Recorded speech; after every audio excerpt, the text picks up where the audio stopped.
Nossa leitura de hoje é a carta de Paulo aos Efésios, capítulo 3. Por favor, Efésios, capítulo 3. Eu convido a congregação a se colocar em pé e nós vamos ler do versículo 14 até o versículo 21. Efésios 3, 14 a 21.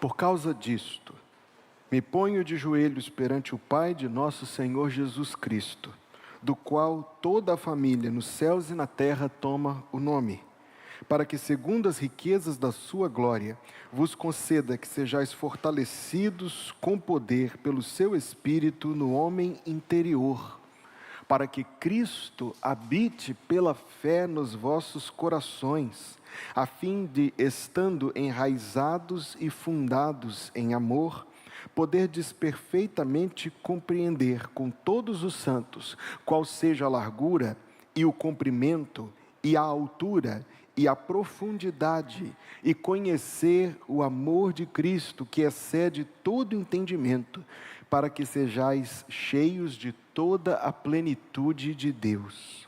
Ora, aquele que é poderoso para fazer tudo mais abundantemente além daquilo que pedimos ou pensamos, segundo o poder que em nós opera, a esse glória na igreja, por Jesus Cristo, em todas as gerações, para todo o sempre. Amém. Que Deus abençoe a leitura da sua palavra para o nosso coração.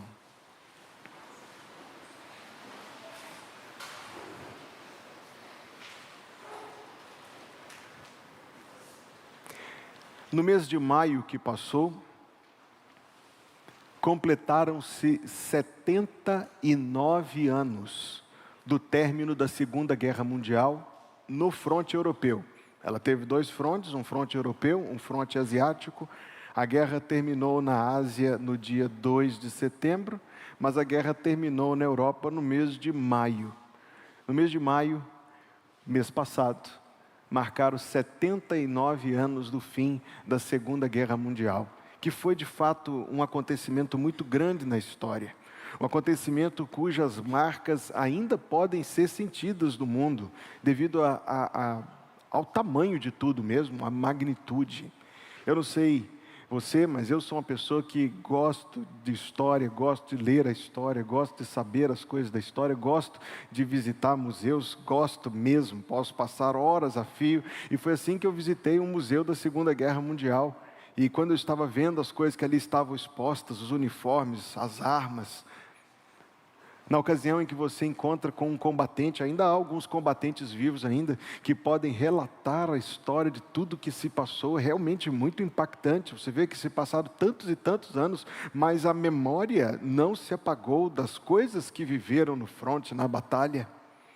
E no meio de todo esse movimento, e no meio da Força Expedicionária Brasileira, que estava coincidentemente na Itália, no meio da Força Expedicionária Brasileira estava um capelão evangélico. Foi o primeiro capelão evangélico do Exército Brasileiro. Ele era o pastor da primeira Igreja Batista do Rio de Janeiro, pastor João Filson Sorém, e foi o primeiro capelão evangélico do Exército Brasileiro. E ele se apresentou, casado, pastor de uma igreja, pai de família, já tinha 2 filhos, mas se apresentou para ir à guerra.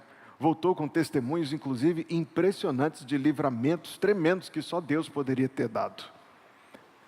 Enquanto estava lá, a uma distância tão grande, isso aconteceu em 1941, 42, 43, 44. Enquanto estava a essa distância tão grande, o que, pelo menos para mim, foi muito tocante saber sobre essa história, é que semanalmente o pastor Sorém, que escrevia para sua esposa, escrevia para os filhos, escrevia também uma carta para a igreja. Escrevi uma carta para a igreja, agradecendo as orações dos irmãos, compartilhando outras formas como poderiam orar e ocasionalmente escrevendo uma pregação, que o seu substituto temporário fazia questão de no domingo ler o sermão escrito para a igreja. Bonito. Quer dizer que a distância, as circunstâncias, podem de fato e por vezes na vida separam as pessoas temporariamente, às vezes mais do que isto, mas as circunstâncias e a distância não mudam o amor, não mudam a fé. E como esse texto que nós acabamos de ler mostra, também eles não mudam, pelo contrário, talvez possam até intensificar as circunstâncias, a distância, as limitações, as dificuldades, por vezes podem até intensificar as orações. O que nós acabamos de ler aqui é uma oração. É a oração do prisioneiro, é a oração do pastor prisioneiro Paulo de Tarso, que transformou a sua cela, transformou aquelas condições terríveis num lugar de oração. Como eu escrevi aqui nas minhas notas, ele transformou a sua cela num quarto de guerra, me referindo àquele filme que muitos de vocês assistiram. Ele tinha experiência com isso. Quando ele estava preso outra ocasião lá em Filipos, ele transformou a sua cela num lugar de louvores. E desta vez ele transforma a sua prisão lá em Roma num lugar de oração. E a sua oração, meus amados irmãos, veja o que diz o versículo 14: por causa disto me ponho de joelhos. E aqui você tem algo que explicita a importância, a urgência, o quanto o coração sentia o peso daquilo que ele estava levando a Deus. Certamente, ajoelhar-se não é a única forma de orar. Nós temos pessoas da Bíblia orando em pé, nós temos pessoas orando prostradas, nós temos pessoas orando, não é a única forma de orar, mas certamente é algo. Por vezes o corpo manifesta, ou por vezes o corpo diz para o coração o que é que o coração devia sentir. O ajoelhar-se tem algo muito a ver com uma súplica muito intensa, muito ardente, muito humilde. Tem algo como verdadeiramente chegar a Deus na posição de um pedinte, de um suplicante. E ele está nessa posição diante de Deus. Esta posição seguramente não era exercida por mera formalidade. Nós não podemos pensar assim de Paulo. Certamente não era feito de maneira mecânica, de maneira repetitiva, de maneira superficial. Aliás, as palavras provam que não era superficial.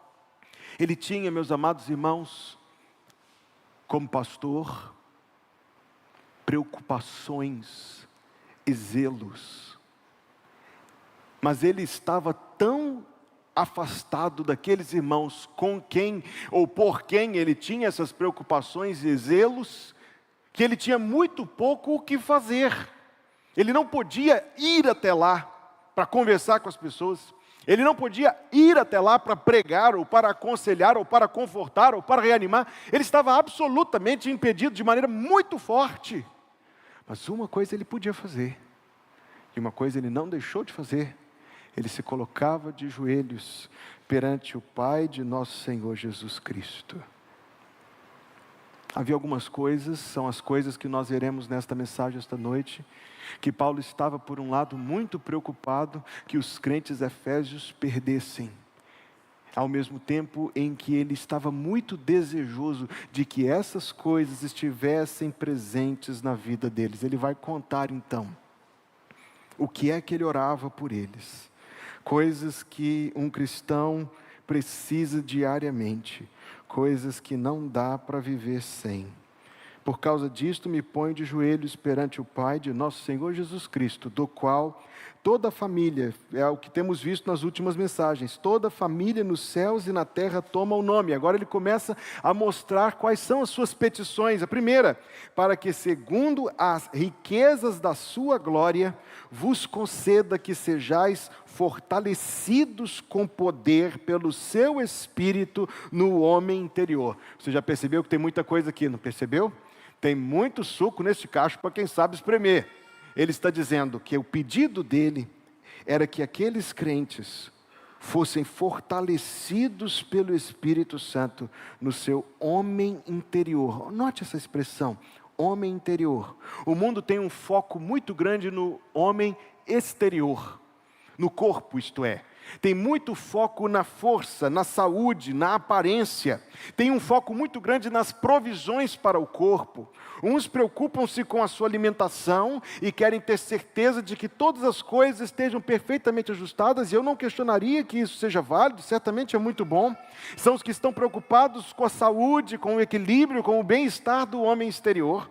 Outros preocupam-se dedicando longas horas, novamente eu não sou crítico disso, dedicando longas horas ao fortalecimento dos músculos. Eu não posso ser crítico, eu preciso aprender a fazer isso. Há aqueles que dedicam intensamente uma ardente preocupação com o aspecto do homem exterior, quanto às roupas, quanto à maquiagem, quanto às cirurgias, quanto ao que for feito para que o homem exterior esteja bem. Mas existem grandes necessidades para o homem interior. Essa distinção, ela não tem a intenção de ser algo tão sistemático assim. É por isso que ele não entra em detalhes. O texto é até um tanto quanto poético, como você percebeu enquanto líamos. Ele está fazendo uma distinção entre pelo menos duas partes do nosso ser. Não tem nada tão teológico aqui que você possa afirmar nenhuma categoria. Ele está dizendo que nós somos constituídos de algo material que passa. Algo material que perece, que envelhece, que adoece, que amortece, que no fim morre. E nós somos também feitos de algo imaterial que perdura, o homem interior, sua alma. Nós nos preocupamos tanto com as provisões do corpo. Nós nos preocupamos tanto com a aparência, com a saúde, com a força do corpo, com o bem-estar do corpo, com as provisões para o corpo. E a alma? Esta alma que não morre. Esta alma que vai se apresentar diante de Deus. Esta alma tem grandes necessidades. Grandes necessidades a ponto de ele orar para que sejais fortalecidos no homem interior. Ora, pense comigo, se é necessário, e ele estava tão preocupado a ponto de se colocar de joelhos ardentemente por causa disto, a única conclusão minimamente lógica é que se era necessário pedir que fossem fortalecidos, é porque podiam estar enfraquecidos. É possível, agora a experiência de cada um de nós confirma isso. É possível nós estarmos enfraquecidos no homem interior. Quais são as fraquezas do homem interior, queridos? Ora, são muitas. A incredulidade é uma delas. Nossa lentidão em crer e confiar em Deus, que produz um fruto tão amargo de perturbação. Nosso coração desconhece a paz quando desconhecemos a confiança no Senhor. O que são os enfraquecimentos do homem interior? Os temores. Este mundo é cheio de perigos, não resta dúvida disto, mas não, por mais que isto seja verdadeiro, ainda que o mundo esteja cheio de perigos, mais do que perigos, há temores nos corações. Queridos, nossas fraquezas, que se repetem ao longo de tanto tempo, infelizmente, as mesmas fraquezas, repetidamente. Todas estas são as fraquezas do homem interior. Paulo estava preocupado, e de fato é de ficar preocupado, que as fraquezas do homem interior fossem tais e tamanhas, que produzissem um prejuízo gigantesco. Você conhece, você entende do que é que ele está falando? Quando o homem interior está enfraquecido, ele está dizendo que nós não conseguiremos resistir aos testes da nossa fé e do nosso caráter, quais sejam as nossas tentações, que nós não suportaremos as dificuldades da vida a ponto de testemunhar, de permanecer, de persistir, de perseverar, e nós sucumbiremos diante das provações, tantas provações da nossa vida, naufrágio, ruína, desterro. Paulo não queria isto para eles. Paulo, na verdade, está orando em favor deles para que estas coisas não acontecessem. Agora veja como elas acontecem. Eu disse, tem tudo isso aqui para nós nesse texto. Para que segundo as riquezas da sua glória. Note essa expressão. Essa expressão aparece 5 vezes na carta aos Efésios. Capítulo 1, versículo 7, onde está escrito: em quem temos a redenção pelo seu sangue, a remissão das ofensas, segundo as riquezas da sua graça. Capítulo 1, versículo 18, onde diz: tendo iluminados os olhos do vosso entendimento, para que saibais qual seja a esperança da sua vocação e quais as riquezas da sua glória, da herança nos santos. Capítulo 2, versículo 4, mas Deus que é riquíssimo em misericórdia. Capítulo 3, versículo 8, ele diz: a mim, o mínimo de todos os santos, me foi dada esta graça de anunciar entre os gentios, por meio do Evangelho, as riquezas incompreensíveis de Cristo. E agora capítulo 3, versículo 16, as riquezas da sua glória, segundo as riquezas da sua glória, vos conceda que sejais fortalecidos com poder pelo Espírito Santo no homem interior. Então, uma vez que nós já vimos aqui do que é que ele está falando e quais são as preocupações que pesam sobre o seu coração, vamos olhar agora, meus amados, para as provisões de Deus. O Espírito de Deus, o bendito Consolador, é Ele que nos fortalece no homem interior. É Ele que trabalha no nosso coração. Agora, essa expressão, pelas riquezas da sua glória. Quais são as riquezas da sua glória? Tudo que está revelado para nós na cruz. Tudo que está revelado para nós na cruz, a obra de Jesus Cristo, suportando a justiça de Deus, derramando seu sangue em nosso favor, a sua vitória sobre o pecado, a sua graça, o amor de Deus, tudo isto visto na cruz. É com estas coisas tão poderosas, que o Espírito Santo nos fortalece no homem interior. Você conhece essa obra do seu coração? Esse trabalho do Espírito Santo sobre o seu coração? Irmãos, o Espírito Santo trabalha de maneiras tão maravilhosas. Eu tenho ouvido muitas profissões de fé destes irmãos que vão se apresentar à igreja para ser batizados. Eu tenho ouvido testemunhos sobre como o Espírito de Deus trabalha. Eu li esses dias e eu tenho lido muito sobre John Wesley. De alguma maneira eu tenho estado tão interessado na vida desse homem do passado. Ele estava pregando em determinado local, no campo aberto. Ele estava pregando o Evangelho de Jesus Cristo no campo aberto. E ele era furiosamente odiado por tantas pessoas por causa de sua fidelidade ao Evangelho, que um jovem foi ouvir a pregação dele usando um casaco e com os bolsos cheios de pedras. E a intenção dele era que assim que o pregador começasse a pregar, ele pudesse pegar as pedras e tacar as pedras violentamente contra o pregador. E a história conta que ele ficou com as mãos dentro do bolso, acariciando as pedras e esperando a hora. Mas assim que o pregador subiu ao púlpito, ele disse: eu vou esperar um pouco, eu quero que o meu ataque tenha mais efeito. Então, à medida que o pregador começou a pregar, aquele homem se viu ouvindo a mensagem, ainda acariciando as pedras no bolso. Ele se viu ouvindo a mensagem, ele disse: deixa eu ouvir mais um pouco, daqui a pouco eu taco a pedra nele.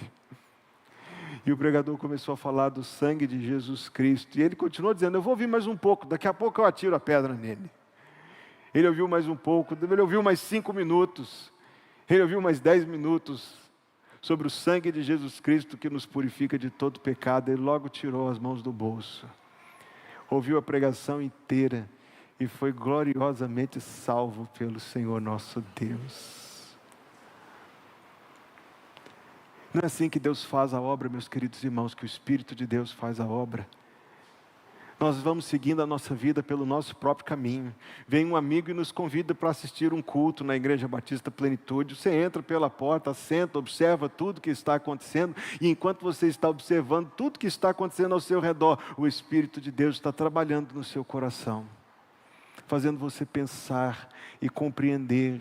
E Deus toca o seu coração. Por vezes Deus pesa o coração, frequentemente Deus pesa o coração, para que depois Ele possa oferecer uma provisão de paz tão grande, um alívio tão maravilhoso pela obra de Jesus na cruz. É assim que a vida cristã inicia, é assim que a vida cristã continua. As coisas que abalam, meus irmãos, o homem interior, a preocupação de Paulo quanto a essas fraquezas que poderiam comprometer absolutamente tudo de nossas vidas, misericórdia, essas coisas, são coisas que estão sempre presentes na nossa vida.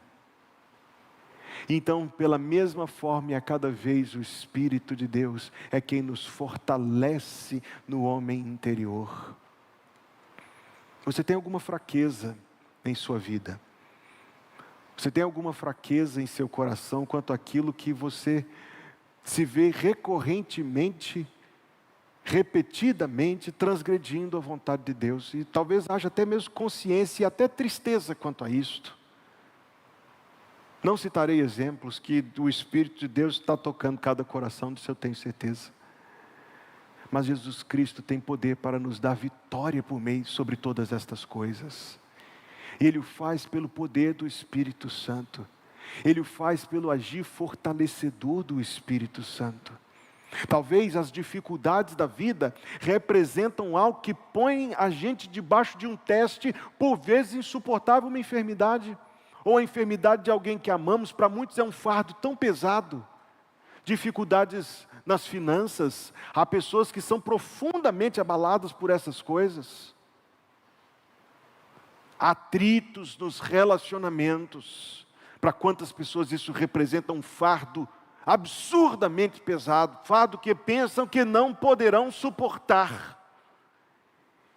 Então vemos a presença do Espírito Santo na nossa vida, fortalecendo o nosso homem interior, para perseverarmos ante a face das dificuldades, para permanecermos seguindo e servindo o Senhor Jesus Cristo, para prosseguirmos fazendo a vontade de Deus. São as coisas, meus amados queridos, são a forma como Deus cuida de nós, como Deus manifesta a sua presença na nossa vida. Eu sei que tem muita coisa diante de nós nesse texto. A primeira oração de Paulo: para que, segundo as riquezas da sua glória, vos conceda que sejais fortalecidos com poder pelo seu Espírito no homem interior. A segunda: para que Cristo habite pela fé nos vossos corações. Parece-me ser uma oração meio contraditória, apóstolo Paulo. Apóstolo Paulo, o Senhor ensinou algumas vezes nas suas cartas que quando a pessoa confessa o nome de Jesus Cristo como seu Salvador, quando a pessoa confessa o nome de Jesus Cristo como Senhor da sua vida, isto é, quando a pessoa se converte a Deus pelo Evangelho, apóstolo Paulo, o Senhor ensinou que a partir dessa hora, Cristo habita no coração da pessoa. Que pedido é esse? Que tipo de oração é essa, apóstolo Paulo, em que o Senhor ensina uma coisa e depois pede outra, em que o Senhor ensina que Cristo habita no coração da gente e depois dá a entender pela sua oração que não habita? Cristo entra e sai? A chave para compreendermos este pedido e sermos livres dessa contradição aparente é quando nós marcamos a palavra habitar. E a palavra habitar aqui é muito forte. Talvez o nosso idioma não traduza com exatidão, quando quer dizer algo como residir, estar permanentemente, fazer morada, ter a sua casa ali. Então nós encontramos que Cristo habita pela fé. O segundo pedido de Paulo: a presença de Jesus Cristo em o nosso coração. Permita eu tentar explicar isso fazendo uma comparação com algo comum. A experiência de muitos aqui deve confirmar. Você já se mudou para um apartamento ou casa, enfim, que estava bem cru, para usar a expressão que alguns, bem peladinho mesmo, não tinha nadinha, nadinha, nadinha. Só parede branca e você lá dentro. E aí vão passando os anos e você vai, pega uma moedinha aqui, pega outra no fundinho da gaveta e tal, e você vai deixando a casa com a sua cara, não é verdade? Você vai colocando as coisas do jeito que você precisa, do jeito que você gosta, você pinta a parede da cor que você gosta, você manda fazer os móveis do jeito que é do seu gosto, você adapta tudo conforme o seu gosto, a sua necessidade, e aquilo fica do seu jeito, vira a sua casa. Desde o primeiro dia, quando estava tudo bem limpo, já era sua. Mas à medida que você vai fazendo aquilo ficar do seu jeito, ela vai ficando mais sua. Será que é essa a sensação? Fica parecendo que é mais sua. E depois a gente vive aquela experiência notável, quando a gente precisa mudar de uma casa para outra, a gente descobre a quantidade de coisa que a gente tem, pelo amor de Deus, tudo. Porque a gente habitou mesmo, a gente se estabeleceu ali. Permita esta comparação limitada, eu reconheço, mas permita esta comparação limitada representar algo para nós. Representa a presença de Jesus Cristo em nosso coração pela fé. É o segundo pedido. primeiro é que pelo Espírito Santo, por meio da palavra de Deus, os crentes fossem fortalecidos no homem interior, algo que se prova, que se manifesta nos testes, nas tentações, nas provações. Mas em segundo lugar, o pedido dele, número 2, na sua oração intensa por eles, é que eles pudessem ter essa presença de Cristo como que morando neles, Cristo como que neles fazendo morada, residindo ali permanentemente. Talvez, ó Deus, tenha misericórdia de nós, mas talvez, na vida de um ou outro, dizer que Cristo habita nesse coração seja algo meio estranho. Não parece que habita.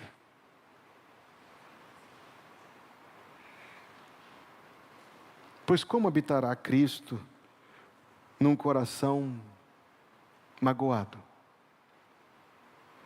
Como habitará Cristo num coração que não tem experimentado a paz da confiança em Deus? Parece que Cristo habita nesse coração? Eu tenho a impressão que não. Quando vemos um coração totalmente intoxicado pelas coisas deste mundo, uma pessoa que vive só pelo homem exterior, só para trabalhar, para conquistar, para ter, para obter, para conseguir, alguém que realmente acredita no fundo do seu coração que o seu sustento depende absoluta e exclusivamente e somente e tão somente do seu trabalho. Se eu não trabalhar, eu vou morrer de fome. Mas seguramente você deve trabalhar, biblicamente você deve trabalhar, mas você não deve fazer do trabalho um Deus na sua vida. E você não deve sacrificar, dentre muitas coisas, a sua vida cristã ou a sua vida familiar no altar desse Deus. Absolutamente não. Mas será que um coração tal como este, talvez Cristo habite lá num cantinho? Talvez Cristo habite num pequeno quartinho assim. Senhor Jesus, este quartinho aqui no fundo do meu coração, eu reservei para Ti. Entre aí, fecha a porta e quando eu destrancar o Senhor sai. Certamente não é isto, mas ele está falando da presença de Jesus Cristo em nossa vida. Em que momentos isso nos valerá? Em todos. Isso nos valerá nos momentos de temor. A sua experiência, papai, confirma isto. Quando as suas crianças estão com medo de qualquer coisa, da chuva, do escuro, e você diz as seguintes palavras: eu estou aqui. E você descobre o poder destas palavras para afugentar o medo e encher o coração de paz, não é verdade? Para que Cristo habite pela fé nos vossos corações. Para que você experimente comunhão com o Senhor Jesus. Comunhão com Jesus. Falar com Ele, ouvir a voz dEle em seu coração pelo ensino da Escritura Sagrada, é ter Cristo habitando em seu coração pela fé. Quão preciosas são as horas na presença de Jesus. Comunhão muito deliciosa de minha alma com a luz. Os cuidados deste mundo não me poderão mover, afastar-me, pois é Ele o meu abrigo quando o tentador vier. Ao sentir-me rodeado de cuidados terreais, irritado, enfraquecido, em hesitações fatais, a Jesus eu me dirijo nesses tempos de aflição. As palavras que Ele fala trazem-me consolação. Se confesso meus temores, toda a minha imperfeição, Ele escuta com paciência essa triste confissão. Com ternura repreende o pecado e todo o mal. Ele é sempre meu amigo, o maior e mais leal. Veja que convite este poema te faz na última estrofe. Se quereis saber quão doce é com Deus ter comunhão, podereis então prová-la e tereis compensação. Procurai estar sozinhos em conversa com Jesus, provareis na vossa vida paz perfeita, graça e luz. Isto é Cristo habitar nos vossos corações pela fé. Ter Cristo como nosso fortalecedor, ter Cristo como nosso conselheiro, ter Cristo como nosso confortador, ter Cristo como aquele que nos conduz, ter o Senhor Jesus Cristo, proximidade com Ele, amizade com Ele, comunhão com Ele, para que Cristo habite pela fé nos vossos corações. A terceira petição desse texto é muito gloriosa, a fim de que, estando enraizados e fundados em amor. Observe que ele usa duas ilustrações aqui. Ele usa a ilustração da raiz, ele usa a ilustração do fundamento, é como uma planta, é como um prédio, a fim de, estando enraizados e fundados em amor, poderdes perfeitamente compreender, com todos os santos, qual seja a largura, e o comprimento, e a altura, e a profundidade, e conhecer o amor de Cristo que excede todo entendimento. Irmãos, palavras magistrais, palavras belíssimas, palavras inigualáveis, palavras absolutamente maravilhosas, palavras acima da minha capacidade de pregá-las para vocês. Nós vamos tentar pegar algo aqui para nós. A terceira petição é que os crentes estivessem enraizados. A primeira comparação que ele faz é como uma planta. A vida flui de Cristo para nós pelo Espírito Santo. A vida de Jesus Cristo flui de Cristo para nós pelo Espírito Santo. Quando você me visitar no gabinete pastoral, você verá ali no canto uma planta que eu ganhei de presente do irmão Eliel e da irmã Socorro. É uma samiocuca, belíssima. E depois que ela veio para cá, porque quando eu ganhei, ele me deu algumas orientações, mas eu não sabia cuidar dela direitinho, mas agora eu estou aprendendo a cuidar dela, e ela está cada dia mais bonita. Eu gosto, eu chego de manhã, eu dou bom dia para ela, eu sou esse tipo de gente. Eu converso com ela e tudo mais e tal. E ela está linda, linda, linda, linda, linda. A vida flui daquele solo rico que tem ali para aqueles ramos e flui de uma maneira formidável. Quando você olha para uma planta, quem gosta de planta, eu gosto de planta, você sabe se a planta está bem, se a planta não está bem. A vida de Jesus Cristo flui dele. Oh, meus irmãos, que coisa tão gloriosa, isso aqui é tremendamente glorioso. A vida de Jesus Cristo, em toda a sua glória e santidade, e perfeição, e generosidade, e amor e bondade, a vida dele flui para as nossas vidas, pelo Espírito Santo, enraizados em amor. Veja a segunda comparação que ele faz, fundados em amor. Isto quer dizer exatamente algo que traz estabilidade, segurança. Eu estava falando sobre isso na quarta-feira passada, porque eu estava estudando esse texto, e lembro de um livro que eu tinha quando eu era adolescente. Eu não sei que fim esse livro teve, não lembro o nome do livro, tentei de toda maneira achar na internet para ver se eu conseguia, pelo menos essa imagem ou imagem parecida, eu não tenho mais. Eu não sei se é um livro da revista Super Interessante ou alguma coisa parecida com esta, e a ideia era você colocar determinadas estruturas com um corte, e aí dentro daquele corte vinham as explicações do que era o que, como funcionava aquilo. Então você tinha um transatlântico, você tinha um helicóptero, um submarino militar, era uma coisa fascinante, eu pelo menos achava fascinante. E tinha um encarte, eu lembro, como era uma revista grande, um livro grande, e você abria o encarte, ele ficava o dobro do tamanho daquilo, e você virava aquilo na vertical, e você tinha a imagem daquele grande prédio. Durante muitos anos foi o maior edifício do mundo, em Nova York, o Empire State Building, uma coisa gigantesca. Mas o que me impressionava é que a imagem do prédio era só metade, a outra metade era o fundamento, a fundação daquela construção enorme que vai dezenas e dezenas de metros solo adentro para dar suporte àquela estrutura magnífica. Qual é a prova disto? Qual é o valor disto? É que quando em 1945 um avião se chocou contra o Empire State Building, o prédio não se moveu 1 centímetro. Recolheram a fuselagem, reconstruíram o prédio na parte que foi danificada e a vida continuou como se nada tivesse acontecido. E você está pensando assim, eu lembro de outro prédio em Nova York que um avião atingiu também, em que se faça o contraste que esses dois prédios, eles não derrubaram nenhum outro prédio, eles caíram para dentro de si mesmos, que é uma engenharia mais sofisticada. Fecha parênteses. O ponto é que você tem uma boa ilustração fundados em amor.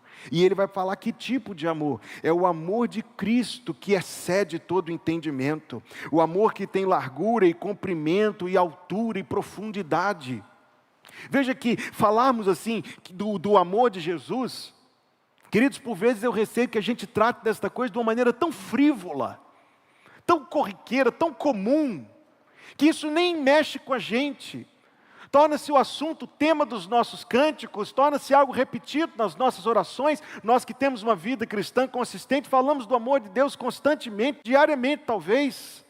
E isso torna-se como que a nossa cauterizasse ou insensibilizasse, fica algo por deveras pequeno, quando nós estamos diante da coisa simplesmente mais maravilhosa que existe, que Deus, o eterno Deus, perfeitamente santo e glorioso, com abundantes motivos para não se interessar em nós, um deles a nossa pequenez, outro nosso demérito, propõe-se amar-nos, a ponto de nos salvar, e ainda que isso exigisse de Deus o sacrifício do seu Filho, este é meu Filho amado em quem me comprazo, o Filho perfeito, o Filho do deleite de Deus.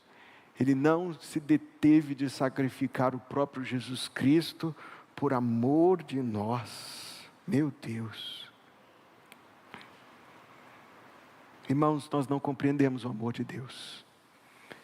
E a razão por que não compreendemos, primeiro é porque ele de fato, ele excede todo entendimento. Mas é porque nós tratamos do amor de Deus de uma maneira tão comum, que parece que em algum nível no nosso coração nós acreditamos que somos merecedores desse amor. Razão pela qual ele se torna algo tão comum, algo tão... Não.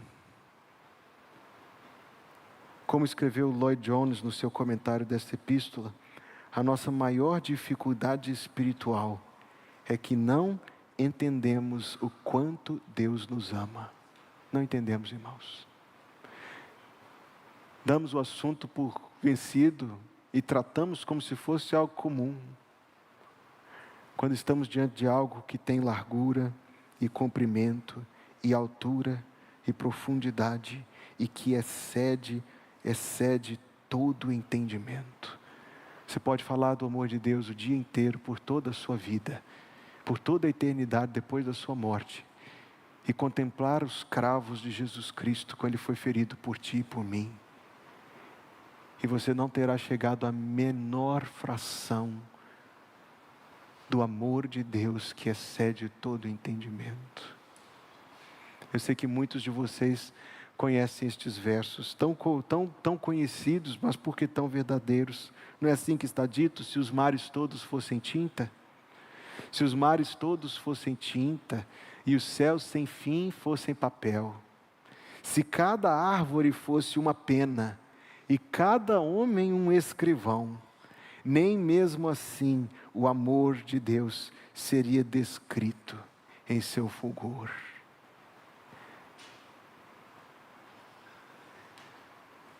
É o amor de Deus, irmãos, uma raiz pela qual a vida de Jesus Cristo flui para nossos pequenos e talvez insignificantes seres.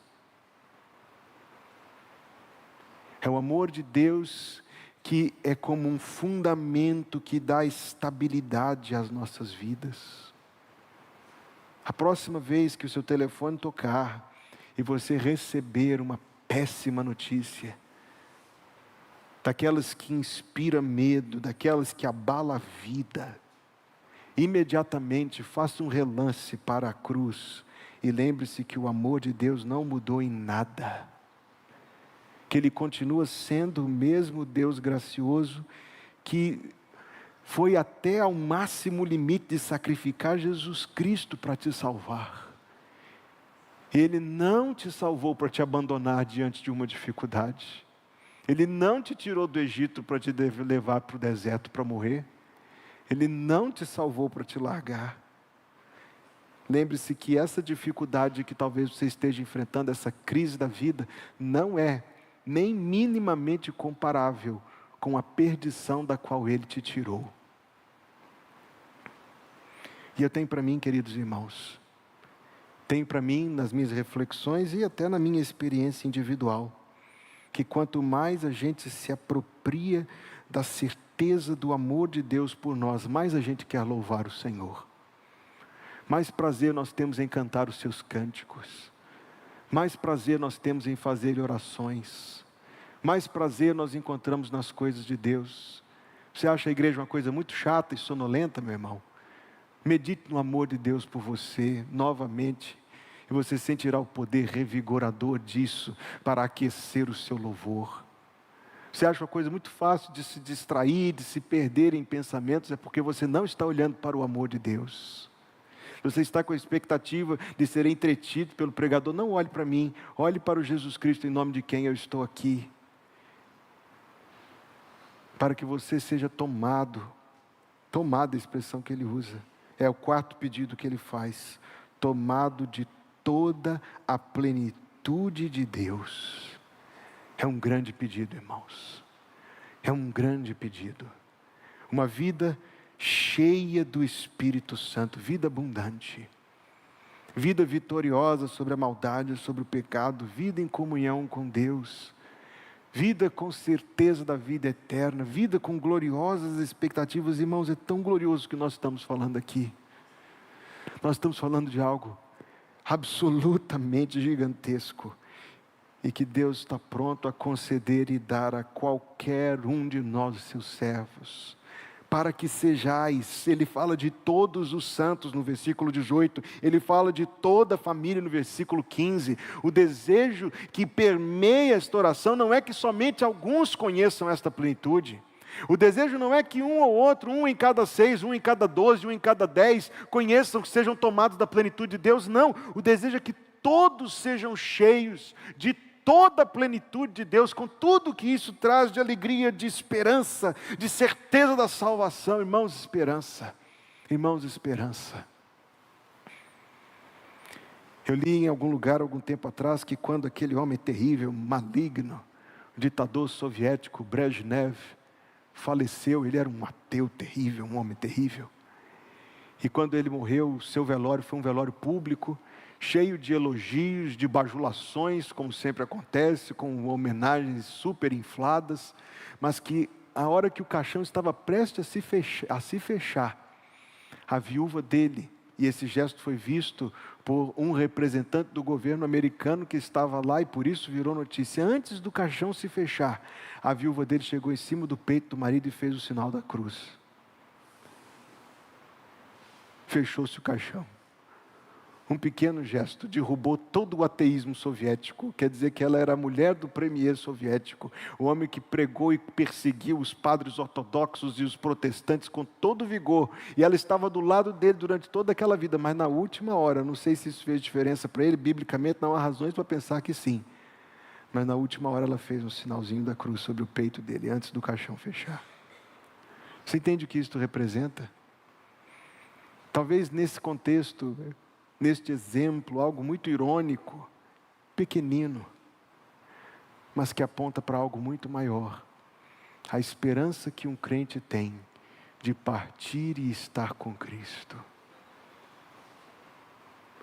A esperança que nós temos, irmãos, de nos reencontrar com os nossos amados que já estão com o Senhor. No começo desse ano, uma irmã, uma amiga tão querida faleceu. Ela faleceu cerca de 2 ou 3 dias antes da gente ir para Belo Horizonte. Eu cheguei a ligar para ela uma chamada de vídeo, ela estava no hospital, falei, espera que eu estou indo aí te ver. Mas não foi da vontade do Senhor, o Senhor a chamou poucos dias antes de a gente ir para lá. E sabe, irmãos, permita eu compartilhar algo pessoal, eu não estou atribuindo nenhum significado espiritual para isso, apenas do meu coração.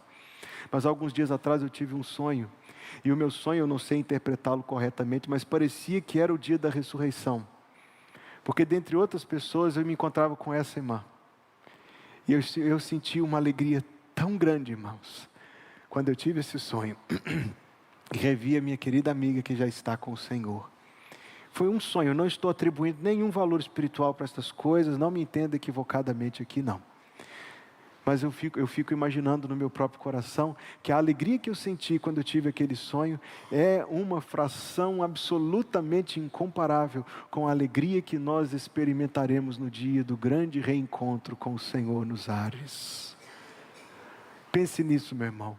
Quando nós formos cantar da próxima vez, que a gente for cantar aquele cântico do Vencedores por Cristo, medite nessas coisas e logo vamos nos reunir no grande encontro preparado que há de vir. Que reencontro feliz será, não é verdade? Que dia feliz será o dia que nós vamos reencontrar com os nossos amados irmãos que já estão com o Senhor. Que glória, meus amados irmãos, que glória. Eu estou falando da esperança. Ser tomado da plenitude de Deus é ser tomado de uma esperança.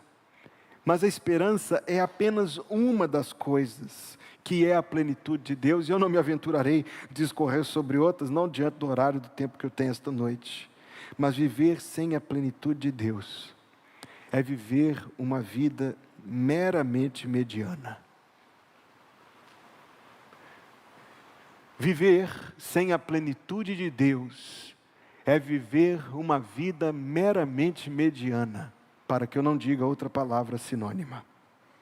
É ficar aquém, é ficar abaixo, a menos de tudo o que Deus tem para nós.